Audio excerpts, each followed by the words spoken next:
Un poisson comme modèle? Voici le poisson zèbre. On le retrouve dans les cours d'eau d'Asie ou bien dans les aquariums du monde entier, mais aussi dans les laboratoires. En effet, il est beaucoup utilisé en recherche, notamment en neurosciences.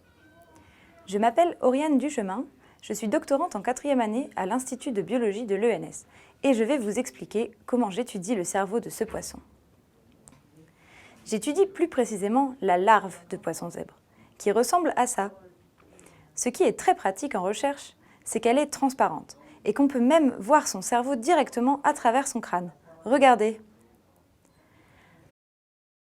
À 6 jours, la larve fait seulement quelques millimètres de long, mais son cerveau possède déjà environ 100 000 neurones.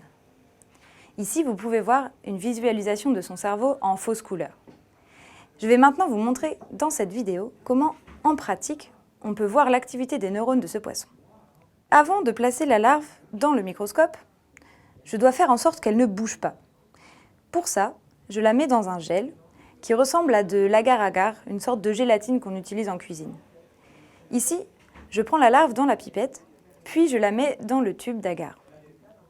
Pour l'instant, le gel est chaud, donc il est liquide, mais en refroidissant jusqu'à la température ambiante, il va se solidifier. Je place la larve sur le puits sous ma loupe binoculaire. Vous pouvez voir ce qui se passe sous la loupe sur l'écran en haut à droite dans cette vidéo. La larve doit être placée bien droite, avec son ventre vers le bas.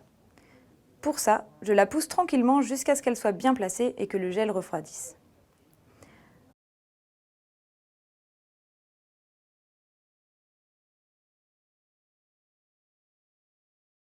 Voilà, elle ne peut plus bouger. Mais ne vous inquiétez pas, elle peut quand même respirer à travers sa peau. Ensuite, place au microscope.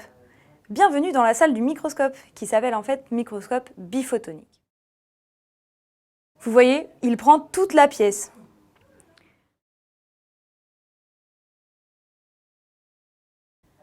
La larve est ici dans le petit puits que je place maintenant sous l'objectif. Il faut régler la hauteur pour que je puisse mettre au point sur le poisson.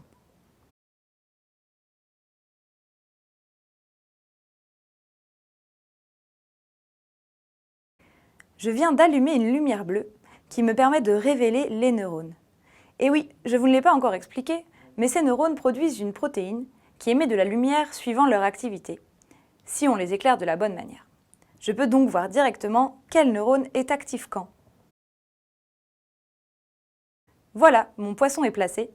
Je peux refermer le rideau et regarder les images sur l'ordinateur. Vous voyez ici le cerveau du poisson.